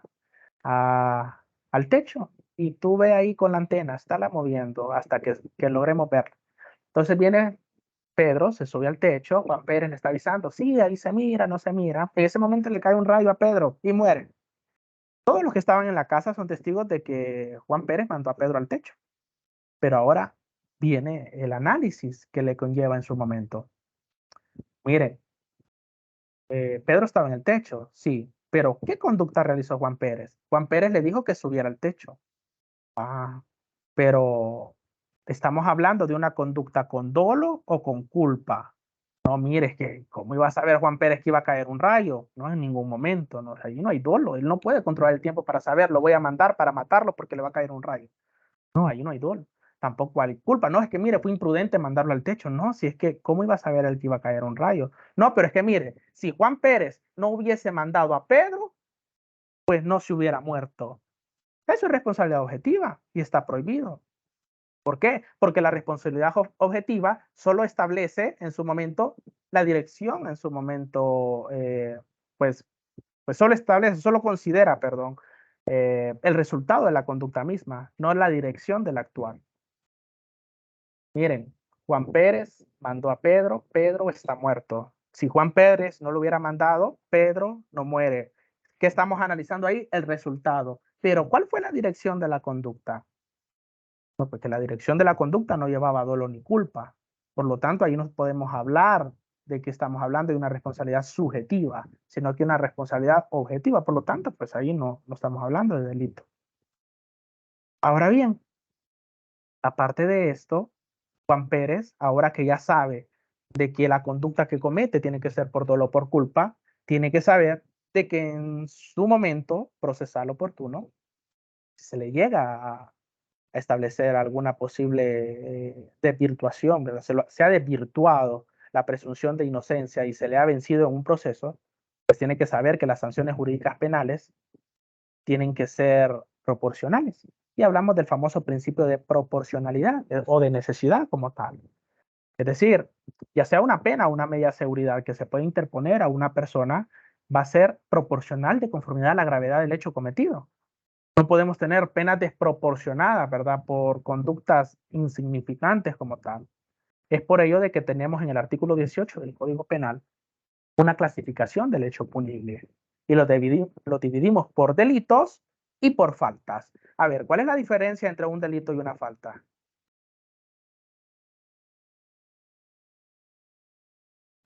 El delito es punible y la falta es más como una sanción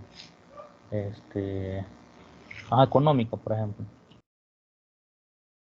Bueno, Jairo, por ahí va la idea, pero ambos son punibles, Jairo. La palabra punible conlleva a la posibilidad de interposición de una sanción penal. Entonces, ambos se les puede interponer una sanción penal. Las faltas también son, en su momento, ¿verdad?, consideradas o son acuerpadas por el Código Penal. Por lo tanto, es una sanción jurídica penal. Es punible una falta también. No obstante, ¿dónde radica la diferencia entre una falta y un delito? ¿Dónde creen que radica la diferencia? ¿La penalidad es más severa en uno que el otro? ¿Pero por qué? Muy bien, sí, José, pero ¿por qué? Puede ser por el resultado. Y ese resultado, ¿a qué lo conlleva, José? Es decir, ¿qué produce ese resultado? ¿Qué ha hecho ese resultado? Ya casi me da la respuesta. Le voy a pedir ayuda a los compañeros. Que le ayuden, José. No, pero ahí va. Ya lleva el 70%, José. Ya José se los dejó adelantado. Vaya, ¿quién da lo último? ¿Quién da la cereza al pastel? Con prisión es el delito. ¿Hola? Con prisión, o sea, no. No, claro. O sea, que cuando hablamos con delitos, generalmente los tenemos con penas privativas de libertad. Nos dice José, pues es por la gravedad de la pena que se puede diferenciar un delito de una falta. Posteriormente me dice José, sí, mire, pero aparte de eso, pues puede ser por el resultado que se obtiene de una y de otra. Sí, pero le falta algo importante. El corazón le falta ahí a José, el corazón de su respuesta. ¿Y cuál es? Bueno, dependiendo de la gravedad de la lesividad del bien jurídico. ¿Sí? Ojo, principio de lesividad en relación con el principio de proporcionalidad. Las sanciones jurídicas penales van a ser proporcionales de conformidad a la acción ejecutada o omisión ejecutada. En este caso, si usted ve las penalidades para las faltas y las penalidades para los delitos, pues son totalmente diferentes. ¿Pero por qué? Porque las conductas establecidas como delitos y conductas establecidas como faltas, pues la gravedad en la que se pone en peligro o se lesiona el bien jurídico son desproporcionales. En un delito se puede lesionar o poner en peligro en una mayor gravedad a diferencia de una falta. ¿Sí? Entonces, es por eso. Esto en relación al principio de necesidad. Entonces, cuando nos dice, mire, la sanción jurídica penal que se les va a interponer va a ser de conformidad a la gravedad del hecho cometido. Es por ello de que tenemos delitos y faltas. Es por ello de que unas, en este caso hablando de los delitos, la mayoría tiene una pena privativa de libertad y otras, como las faltas, pues tienen arresto domiciliario, multa como tal, trabajo de utilidad pública. ¿Por qué? Porque el tipo de conducta exteriorizada que ha puesto en peligro o ha lesionado un bien jurídico es de menor gravedad a comparación de un delito. No obstante, tienen que ser sancionadas por la ley. Y es ahí donde hablamos de un principio de necesidad. Las penas tienen que ser necesarias, no son en su momento de carácter vengativo. Las penas en su momento tienen que tener una finalidad. La finalidad es la reinserción misma de la persona que presuntamente en su momento cometió un hecho delictivo y que posteriormente, después de un proceso, ¿no? Se le oyó, se le venció y pues se demostró su responsabilidad penal como tal. Por lo tanto, va a tener una finalidad vengativa, no, una finalidad en su momento de reinserción de la persona misma. Porque recuerden, artículo 1, la persona es el origen y el fin del Estado mismo. Y esta persona que cometió un hecho delictivo todavía sigue siendo el origen y el fin del Estado mismo. No olvidemos eso. Pierden los derechos políticos. Porque usted me podría decir, sí, pero es que mire, se le restringe el derecho a la libertad. Pierden los derechos políticos. Los derechos políticos los tienen allá en el artículo 70 y siguientes de la Constitución. Pero en ningún momento en esos derechos políticos dice de que deja de ser, en su momento, ¿verdad?, un ser humano. Entonces, ojo, o sea, estoy tratando de que su mentalidad vaya más allá de un comentario subjetivo, sino que a una interpretación amplia de la ley penal. ¿Sí? No es que estamos planteando alguna postura o algo por el estilo, sino que analicemos la finalidad de la ley misma.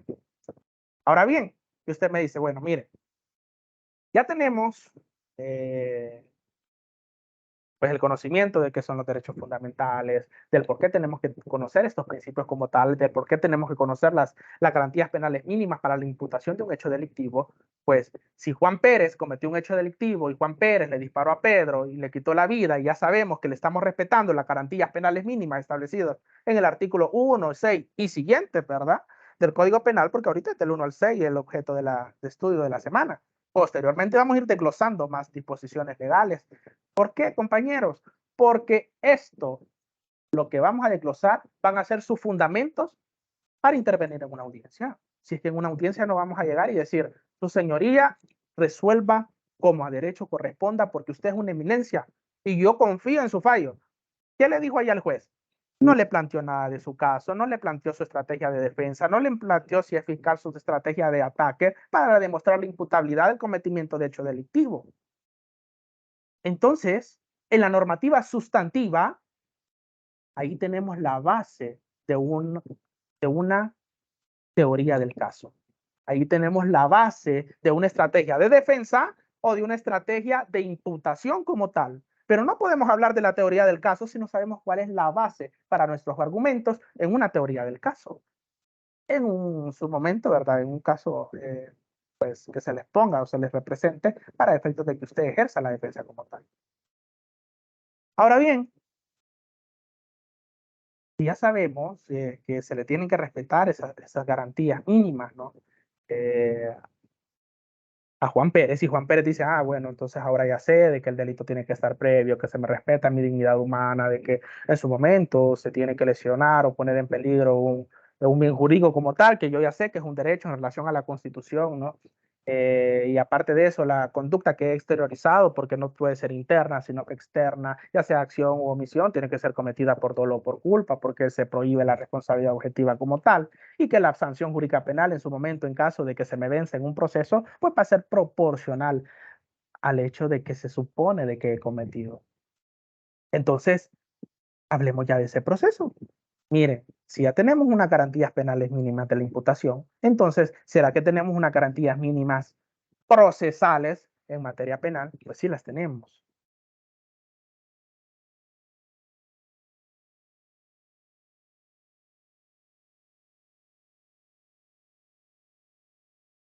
Y las tenemos aquí. Es el Código Penal, la Constitución, el Código Procesal Penal. No sé si ya lo lograron ver en el aula virtual. Yo se los he subido ahí, yo sé que ya lo tienen.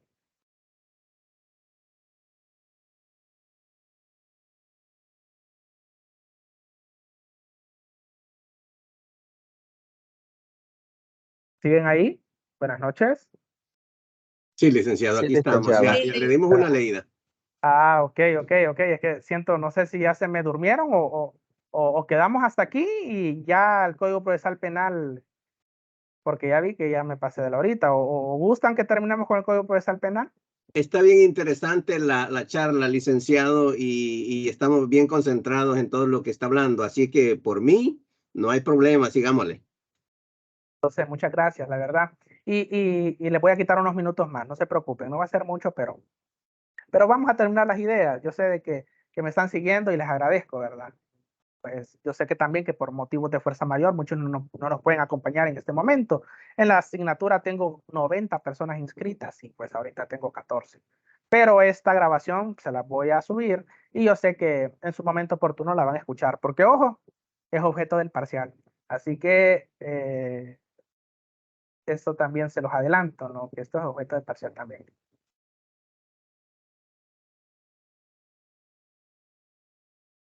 Entonces viene y Juan Pérez dice, miren, Yo ya conozco mis derechos fundamentales, yo ya conozco las garantías penales mínimas que debo de tener. Entonces, la ley tiene que establecer un proceso, ¿sí?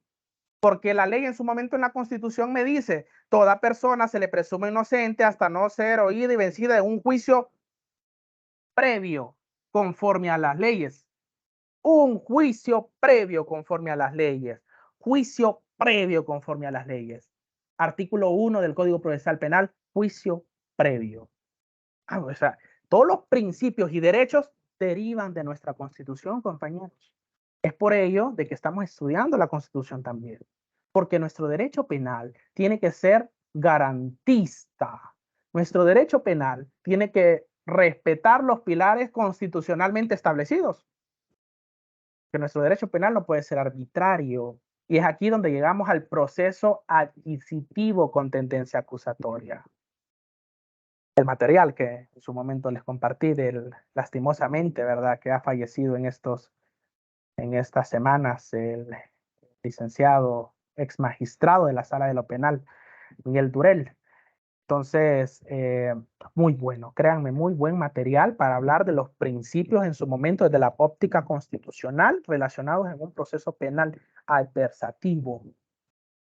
¿A qué se refiere esto? Vamos a empezar a hablar de ahí, antes de retomar esta idea de Juan Pérez y de dónde lo hemos traído, desde que él es una persona humana y le dio el poder al Estado. Pues una compañera me realizaba una inquietud en el aula virtual y me decía, mire, Liga, hablemos un poco de eso, del proceso adversativo. Yo con gusto en Teams, y este es el momento. Cuando hablamos del proceso penal, pues el proceso penal en su momento existían, yo sé que esto lo van a estudiar en su procesal penal, existían modalidades de proceso, es decir, un proceso de carácter inquisitivo, proceso de carácter acusatorio, ¿sí? Y estos acusatorios también, pues como se les conoce a algunos como adversativos. Hay un conflicto como tal, pero hay diferencias. ¿Qué diferencias pueden haber? Bueno, empezamos. Les decía que antes el proceso era totalmente escrito. Es decir, a una persona se le imputaba un hecho delictivo, pero todo se realizaba en la modalidad escrita. Se presentaba la acusación escrita, la defensa como tal, ¿verdad?, ejercía su teoría del caso de manera escrita, se consignaban las preguntas de los testigos de manera escrita, había un sistema de prueba tasada como tal, ¿verdad? Es decir, que ya la ley establecía a qué se le iba a dar valor y a qué no se le iba a dar valor. Asimismo, el juez tenía la facultad de investigar el cometimiento de un hecho delictivo. Es decir, era juez y parte en los procesos inquisitivos. Es decir, la persona que investigaba si Juan Pérez cometió el delito era la persona que lo iba a condenar o que lo iba a absolver. Estaba una imparcialidad demostrada ahí, estaba un poco difícil establecer una imparcialidad. ¿Por qué? Porque la persona que le iba a poner, el juez como tal, ¿verdad?, al tener la jurisdicción, competencia, iniciar una investigación por el cometimiento de un hecho delictivo, encontraba a Juan Pérez, todo se realizaba en modalidad escrita, direccionaba y dirigía la investigación como tal. Pues al final el mismo juez que investigó que Juan Pérez posiblemente mató a Pedro, pues él iba a resolver. Y pues usted ya sabe, ¿verdad? Bueno, pero si la persona que investigó va a resolver, pues yo creo que le va a hacer más caso a lo que ha investigado y no me va a hacer nada de caso a mí que soy el defensor. Pero era un proceso totalmente inquisitivo. En ese entonces se decía, gana los casos quien mejor escribe, quien mejor redacción tiene, quien mejor elocuente es para redactar. ¿Por qué? Porque no teníamos un sistema de oralidad inmersa en el proceso penal. Posteriormente hay un proceso con tendencia acusatoria, ¿sí? Y les dicen, no, miren, en estos procesos con tendencia acusatoria, el juez no tiene que investigar, el juez tiene que ser un ente imparcial, el juez solo tiene que ser moderador, más no investigador, para garantizar la imparcialidad. Por lo tanto, vamos a gozar del principio acusatorio. ¿Qué quiere decir? El Estado mismo, ahora retomemos a la Constitución, cuando le otorga esos derechos y garantías, también crea instituciones para efectos de proteger esos derechos y garantías. Y si el Estado está en la obligación de proteger esos derechos crea delitos y establece un proceso para las personas que cometen un hecho delictivo, pues va a crear la institución encargada para velar por la defensa en su momento, ¿verdad? Y la acusación misma de las personas que han cometido esos hechos delictivos. Y tenemos ahí un principio acusatorio. ¿Qué quiere decir? Cuando hablamos entonces del Ministerio Público, en el Ministerio Público tenemos instituciones, ¿sí? Instituciones estatales que participan para la protección de derechos, para la defensa de derechos. ¿Y qué instituciones? Procuraduría General de la República, Procuraduría para la Defensa de los Derechos Humanos, Fiscalía General de la República. Y le dice el Estado, le corresponde a la Fiscalía investigar los delitos, direccionar la investigación conjuntamente con la Policía Nacional Civil e iniciar la acción penal, iniciar el proceso penal. ¿Qué quiere decir? Aquí el juez, ojo, el juez ya no es parte, el juez ya no investiga, el juez únicamente es moderador, inmedia el proceso. Entonces, las partes va a tener un derecho de defensa también y podrá refutar, ¿verdad? Podrá defenderse. Aparte de eso, la obligación de demostrar la responsabilidad de una persona le corresponde a quien acusa. Porque si está acusando, debe de tener los fundamentos para sostener la acusación. Entonces, inquisitivo, acusatorio. Entonces, y es así donde llegamos a nuestro proceso, donde tenemos un proceso adversativo con tendencia acusatoria. ¿Qué quiere decir? Tenemos un proceso donde el cual se respetan las garantías penales de los intervinientes, de los sujetos procesales como tal, de las partes procesales, y tenemos un principio acusatorio. ¿Qué quiere decir? Que a una persona, a Juan Pérez, se le está atribuyendo la comisión de un hecho delictivo, el homicidio que decíamos en perjuicio de Pedro, pues no lo va a investigar el juez, lo va a investigar la Fiscalía conjuntamente con la Policía Nacional Civil. Ese proceso no lo va a iniciar cualquier persona, únicamente lo puede iniciar la Fiscalía si hablamos de acción pública o acción previa instancia particular. Y como tal, ¿verdad? Incorporamos garantías al proceso. ¿Cuáles?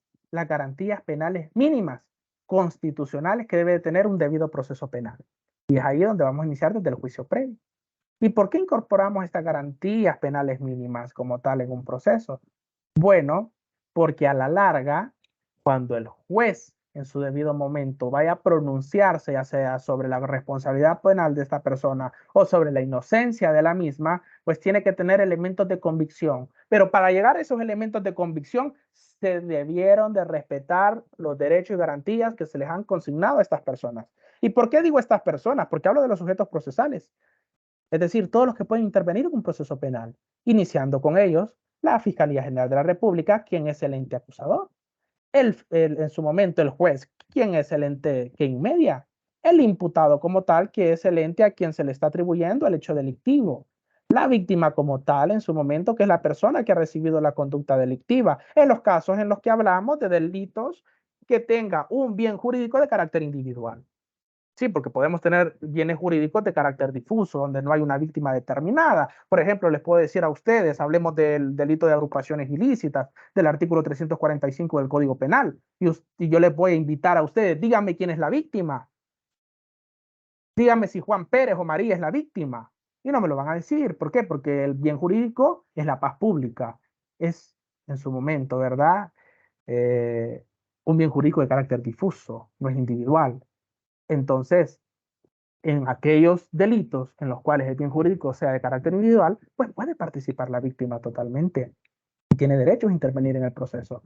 Entonces, el debido proceso le consigna derechos y garantías a todos los sujetos procesales, valga la redundancia, en un proceso penal, empezando por el juicio previo. Recordemos, ¿verdad?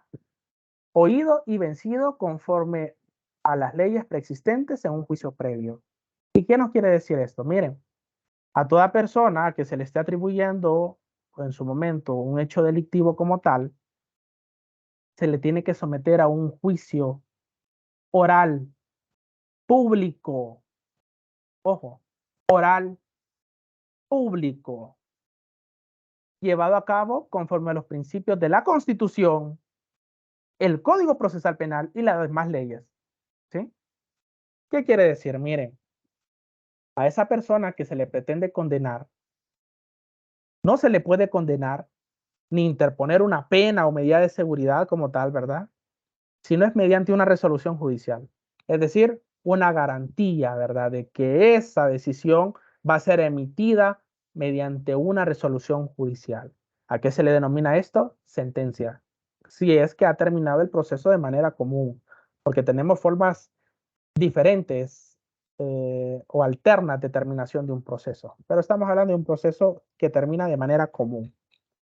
Entonces, necesita una sentencia.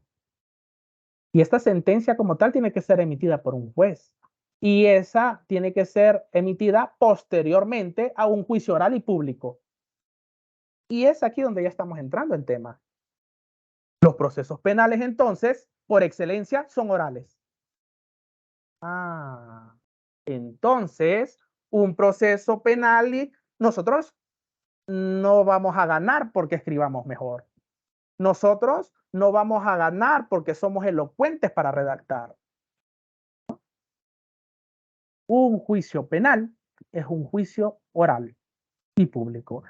Entonces lo vamos a ganar utilizando las técnicas de oralidad. No es lo mismo escribir bonito que hablar bonito. Y no es lo mismo hablar bonito que hablar conforme a derecho y fundamentos y respaldos que conlleven su teoría del caso. Sí, porque usted no le va a llegar a hablar bonito al juez, porque hablar bonito, muchos de ustedes, yo sé que son muy elocuentes, sino que hay que hablar con fundamento respaldando su teoría del caso. Todo lo que se acredita en un proceso debe de demostrarse. Todo. Entonces, en un juicio oral no va a ganar quien mejor habla tampoco, sino que quien utiliza los elementos que tiene, los elementos de convicción en su momento, los elementos probatorios que tiene, los utiliza y se los muestra al juez como usted lo ve en ese momento y hace que el juez capte su idea y en su momento el juez a la hora de resolver se allane a su idea, es decir, la haga suya también. Usted tiene que decir al juez, esto es lo que ha pasado, esto tenemos de prueba y esto me respalda jurídicamente y es por eso que le pido una absolución o una condena. Pero usted se lo tiene que decir. Y para eso es que nos sirve una teoría del caso. Pero una teoría del caso tiene que estar cimentada bajo conocimientos previos de normativa constitucional, normativa sustantiva y normativa procesal. Entonces, cuando hablamos de las técnicas de litigación oral o cuando hablamos de las técnicas de oralidad, son uno de los pilares que van a sustentar una buena defensa o en su momento una buena acusación en un juicio oral y público, conforme a los principios establecidos en la Constitución. Ahora bien, conforme a los principios establecidos en la Constitución, yo creo que vamos teniendo idea por qué estamos estudiando la Constitución también, por qué estamos estudiando el Código Penal también, y por qué estamos estudiando el Código Procesal Penal en las técnicas de oralidad. Porque el proceso penal es estrictamente oral. Entonces tenemos que tener habilidades, destrezas que las debemos de desarrollar para efectos de poder ponerlas en práctica en estos procesos.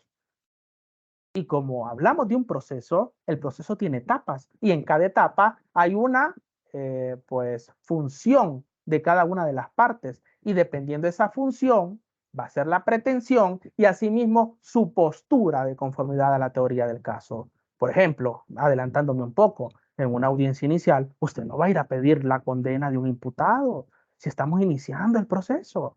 Entonces, tenemos que saber que en cada audiencia tenemos un rol y tenemos en su momento una función que cumplir. Y dependerá del objeto de cada una de la audiencia.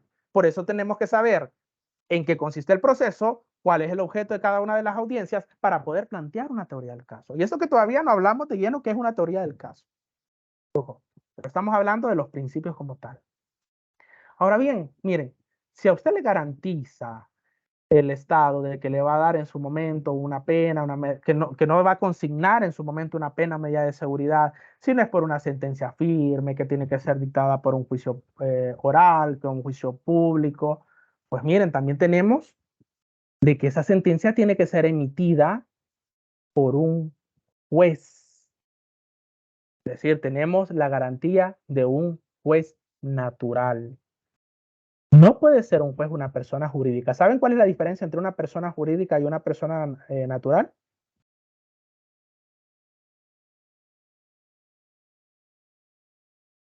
Sí, licenciado. ¿Cuáles?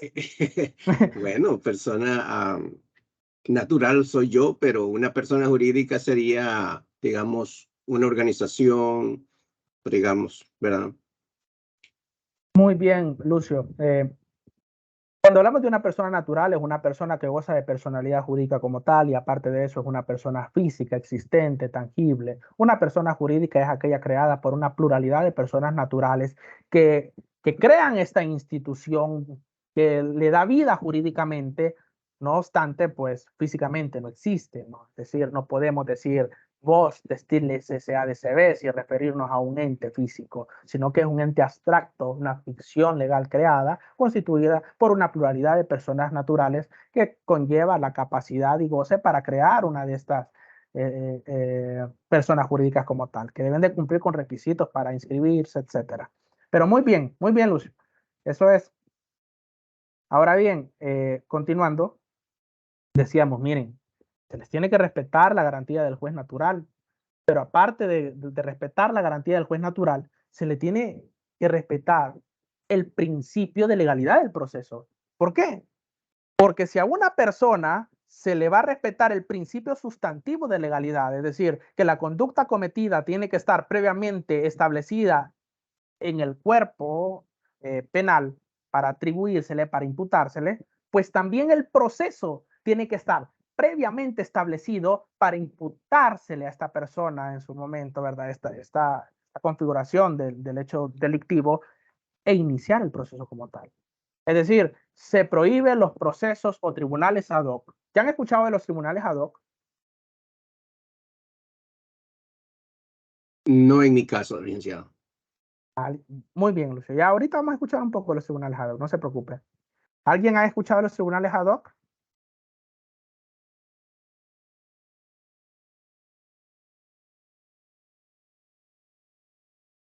Bueno, ¿han escuchado de los tribunales de Nuremberg? Tampoco. ¿Han escuchado de los tribunales y los juicios de la Segunda Guerra Mundial? No, licenciado. Vaya, bueno. Vaya, Francisco, ¿qué ha escuchado? ¿Cuál es la peculiaridad? ¿Cuál es la peculiaridad de estos tribunales?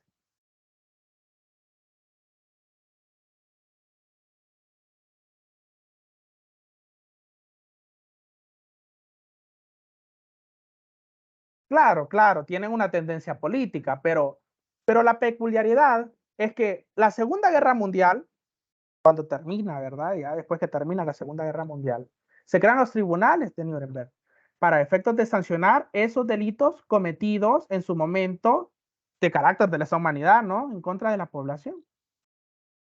Entonces, no había un proceso, no había una normativa que regulara cómo los iban a procesar. Entonces se crean tribunales para sancionar esos hechos.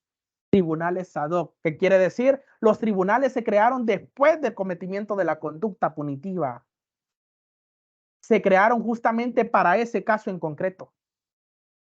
Y aquí le dice la ley, miren, los procesos como tal, la competencia de quien lo va a sancionar a usted tiene que estar creada previamente a la hora de iniciar un proceso.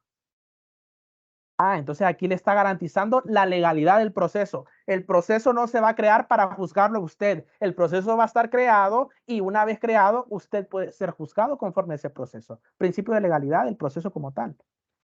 Posteriormente ya hablamos de la dignidad humana y decimos, miren, así como usted tiene derecho a que se le respete su dignidad humana desde el momento de la imputación de un hecho delictivo, desde que se le está investigando, desde que se le captura, ya sea una detención en flagrancia, una detención ya sea con una orden administrativa como tal, ¿verdad? Se le tiene que respetar su dignidad humana, pero también durante el proceso. No solo al imputado, sino que también a la víctima. Tienen el derecho a ser tratados con la dignidad humana que se merece, ¿verdad? Su integridad física, integridad moral como tal. ¿Y por qué creen que incorporan a la víctima? Bueno, porque el proceso penal conlleva tanto la persona que cometió el hecho delictivo como la persona que ha recibido la conducta punitiva. La persona que el Estado le está en su momento en la obligación de protegerle su derecho, que es la víctima, y la persona que el Estado va a seguirle un proceso para establecer su responsabilidad y sancionarlo penalmente si se le virtúa su presunción de inocencia. Ojo, respetando los principios constitucionales y legalmente establecidos en el Código Penal y Procesal Penal y demás leyes relacionadas. Los tenemos a los dos. Y si los tenemos a los dos se les debe de respetar su derecho a la dignidad humana. Y generalmente esto lo dicen en aquellos casos, por ejemplo, cuando estamos hablando de los delitos relativos a la libertad sexual, ¿no? Que tenemos a una víctima y la víctima ha sufrido delitos contra su libertad sexual, llámese violación, llámese otras agresiones sexuales. No se le puede tratar a esta persona o desmejorar su situación tratándola de manera indigna. No, hay que respetarle su dignidad humana porque es la víctima. Al imputado también, no, pero es que mire, mató a 10 personas, un sicario. Hay que respetarle su dignidad humana. Si lo llevamos al proceso, puede intervenir. Sí, ya vamos a hablar más adelante de eso. Por lo tanto, pues, si a esta persona se le respeta su dignidad humana, pues también el juez, este director del proceso, tiene que tener imparcialidad e independencia. ¿Qué quiere decir? Ya no es como en los procesos inquisitivos que el juez investigaba y era parte. El juez debe de ser imparcial, ¿sí? El juez en su momento solo está sometido a la Constitución. El juez es de carácter independiente. El juez, en el deber ser, no puede recibir una llamada y decir, fulanito, ¿verdad? Hay que sacarlo, ¿no? El juez es independiente. Cada caso debe de valorarlo de conformidad a lo que se le vierte en el proceso y tomar las decisiones con fundamentos jurídicos de conformidad a los hechos planteados, a las pruebas vertidas y bajo el sistema de valoración de la sana crítica racional. Posteriormente decíamos y adelantábamos hace unos minutos, miren, a quien le corresponde acusar únicamente es a la Fiscalía. Si estamos hablando de los delitos de acción pública o de acción previa instancia particular. ¿Por qué? Porque hay una peculiaridad que ya la van a estudiar ustedes en Procesal Penal 1, que también tenemos delitos de acción privada, delitos en los cuales se quita esa investidura que tiene la Fiscalía y le delega el Estado la facultad a un ciudadano de poder iniciar un proceso penal, pero ojo, no es demanda, porque muchos han de pensar, entonces vamos a ir a demandar en derecho penal. En derecho penal no se demanda. Y es uno de los principios que tiene que tener en cuenta, ¿verdad? Para que un alegato inicial usted no vaya a decir la demanda que ha interpuesto la Fiscalía porque le va a dar un infarto al juez. Y si usted lo hace en esta clase, me va a dar un infarto a mí, ¿verdad? Si lo tenemos desde esa perspectiva, porque se demanda en materias de derecho privado, en materias de derecho social, en materias penales hablamos de denuncias y las denuncias como tal se ven manifestadas posteriormente por medio de la acción penal en la interposición de un requerimiento fiscal. Pero cuando hablamos de los delitos de acción privada se ven violentados derechos y estos derechos que se ven violentados como tal o puestos en peligro, pues pueden realizar una acusación particular. Ojo, es una acusación particular que realiza el ciudadano afectado. ¿En cuáles delitos? Pues allá los relativos al honor, ¿verdad? Como tal, la calumnia, la injuria, todos esos. Posteriormente, pues, un principio muy importante, la presunción de inocencia. Toda persona a quien se le comete, a quien se le imputa el cometimiento de un hecho delictivo, pues se presume inocente. Y su defendido, en su momento, cuando inicia el proceso, cuando se le imputa antes del proceso, ¿verdad? Se le ha imputado el cometimiento de un hecho delictivo durante el proceso y hasta que se emite una sentencia que esté firme, se presume inocente. Presunción de inocencia. Y esta presunción de inocencia se ve manifestada en un juicio oral y público y tiene que ser desvirtuada en un juicio oral y público. Se tiene que demostrar su responsabilidad penal o su culpabilidad como tal en un juicio oral y público. Ahora bien, estamos hablando de que el juez tiene que tomar una decisión, de decir, ¿fue responsable penalmente o no lo es? Y si lo es, pues condenar. Y si no lo es, absolver. Pero ¿y si tengo duda, qué sucede? Porque los jueces son personas naturales. Los jueces pueden tener dudas y puede ser que la teoría fáctica, que la teoría del caso, que en su momento con la prueba que ha presentado la Fiscalía, no logre desvirtuar la presunción de inocencia, pero tampoco hay claridad sobre la inocencia del imputado. Entonces el juez dice, miren, tengo dudas. ¿Y qué le dice la ley? El indubio pro reo, el famoso principio del indubio pro reo. En caso de duda, lo más favorable al delincuente. Es decir, en esos supuestos el juez, si tiene dudas, lo más favorable al delincuente. Dice el aforismo jurídico, más vale, ¿verdad?, un culpable en nuestra sociedad que un inocente en la cárcel. Pero es por el principio del indubio pro reo, porque si usted tiene dudas, mejor déjelo afuera, ¿sí?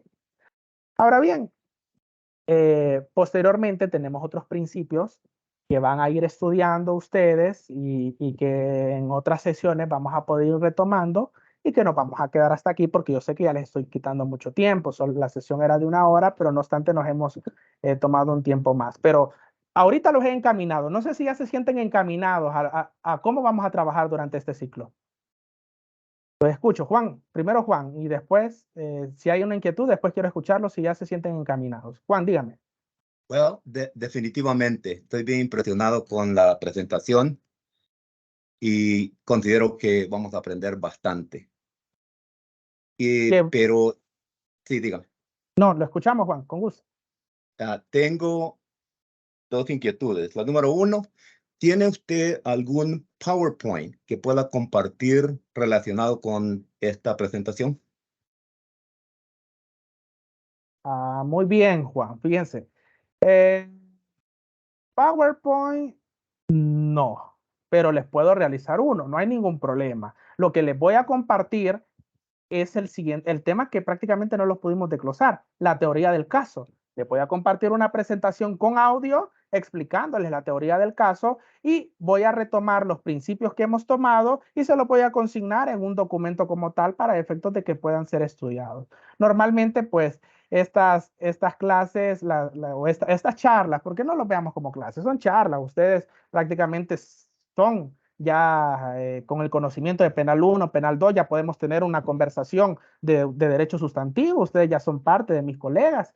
Entonces, en ocasiones tenemos charlas como las que usted tiene con otros colegas que normalmente no las consignan en un material como tal, pero afortunadamente lo que hemos hablado este día ha quedado grabado y les voy a compartir el link. Y sí, voy a compartirles material también en relación al derecho sustantivo, al derecho procesal, para efectos de ir reforzando los temas que hemos tocado en esta pequeña pues reunión que hemos tenido y que he tenido la dicha de compartir con ustedes, ¿verdad?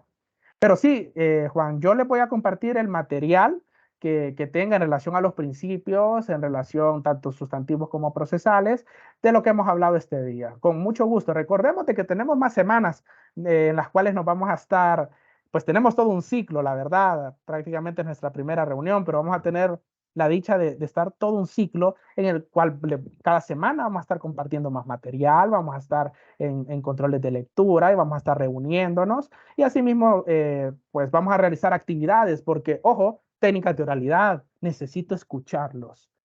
Muchos podrían decir, no, pero es que la materia es virtual. Sí, no, pero es que necesito escucharlos porque necesito escucharlos realizando algún alegato, probablemente hagamos equipos para realizar interrogatorios, realizamos actividades de ese tipo de modalidades, en la manera que lo permita la plataforma y que lo permita sus tiempos también, porque yo sé de que es diferente la modalidad de trabajo, al menos aquí, virtualmente hablando, ¿no? Pero sí, Juan, con mucho gusto. Perfecto, muchas gracias, se le va a agradecer muchísimo. Y bueno, nuevamente tocó puntos donde tengo inquietudes, como lo pude mencionar anteriormente, y tengo otra más. Usted mencionó la regla de la sana crítica. Cuando yo escucho la regla de la sana crítica, se me vienen 3 términos a la mente. Número 1, la lógica. Número 2, la experiencia. La experiencia. Y número 3, la ciencia. ¿Estoy correcto o tengo que afinar ese pensamiento por cualquier razón? Está en lo correcto. E incluso les voy a compartir en su momento una resolución de la Sala de lo Constitucional, donde hace el análisis de la sana crítica racional, y son los puntos que usted ha tocado: la experiencia, ¿verdad? Pues la lógica, la ciencia como tal, aquí también las máximas de las experiencias con la psicología, ¿no? Pero sí, esos puntos son. Y estamos bien encaminados, Juan, así que qué bien que en estas asignaturas anteriores, pues tenemos las bases y eso nos facilita trabajar. Dígame, Rodríguez. Ok, se refiere a mí.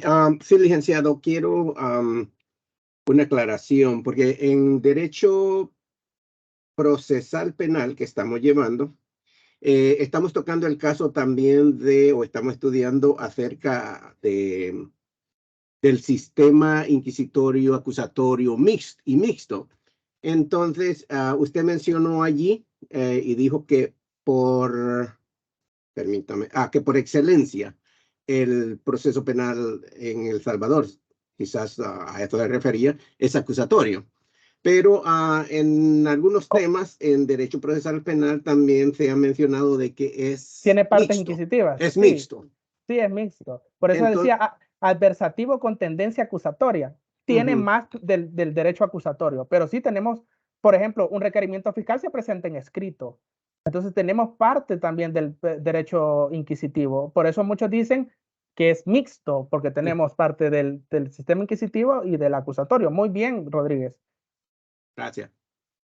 Sí, y qué bueno que podamos también tocar otras ramas, porque créanme que en las técnicas de oralidad, pues lo que vamos a hablar es ese conocimiento que ya tiene pues el compañero Rodríguez, el compañero Medrano, que en su momento han estado interviniendo, y que yo sé que los demás pues van a estar ya orientados ahora para realizar el control de lectura. Ahora sí, los compañeros que no he escuchado, no sé si ahora tenemos una idea de lo que va a tratar la asignatura, de la finalidad, del por qué he consignado estas disposiciones para que se lean.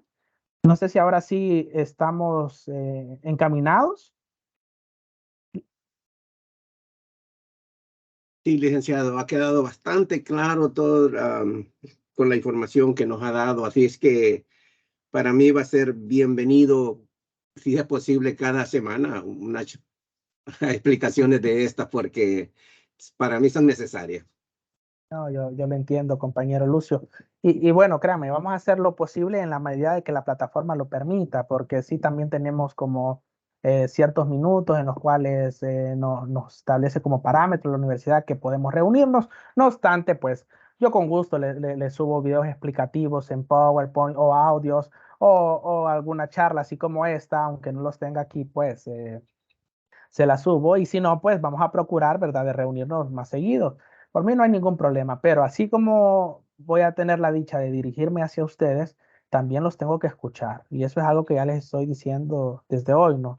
De que las asignaturas son técnicas de oralidad, por lo tanto, pues tengo que escucharlos. Y no es para efectos de decir, bueno, ¿verdad? De que quiero escuchar si andan bien o andan mal, no, para empezar a perder el temor de hablar en público. Porque muchos de ustedes, yo sé de que son muy buenos y de que tienen el conocimiento, pero si les piden explicar lo que ya saben en frente de otras personas o en presencia de otras personas, pues como que todo el conocimiento que tenían se desvaneció. Y para eso es esta asignatura, para tener técnicas, para poder intervenir en público, para poder intervenir en un proceso como tal y para poder dejar el temor atrás, ¿no?, de hablar en público, porque una de las virtudes y habilidades que usted va a tener que desarrollar es hablar en público, va a ser abogado y los procesos son orales, ¿verdad? Entonces, ojo, que espero que sea de provecho este ciclo, al menos en esta asignatura. No sé si la compañera, no recuerdo el nombre porque intervino al inicio de esta sesión, que nos decía de que en relación a cuál era la finalidad de los artículos que se habían consignado, no sé, compañera, si ahora ya estamos orientados. No recuerdo su nombre, pero no sé si me escucha todavía. Sí, licenciado. Roxana, Roxana. Sí. Sí, la verdad que sí, tengo una idea más clara de lo que se trata y de lo que debemos tratar de entender de la materia. Bueno, Roxana, entonces Nos vamos a quedar hasta aquí, compañeros. Ha sido un gusto, la verdad, esta primera intervención que hemos tenido. La grabación yo se la voy a subir al aula virtual para si en cualquier momento usted quiere escuchar nuevamente las pláticas que tuvimos ese día, ya teniendo el conocimiento que va a ser objeto también pues del parcial mismo.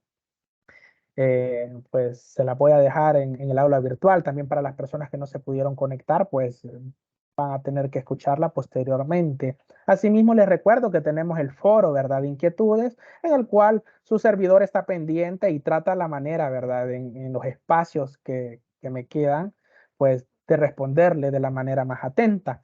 Así que estaré para servirles este ciclo, compañeros. Para mí va a ser un honor.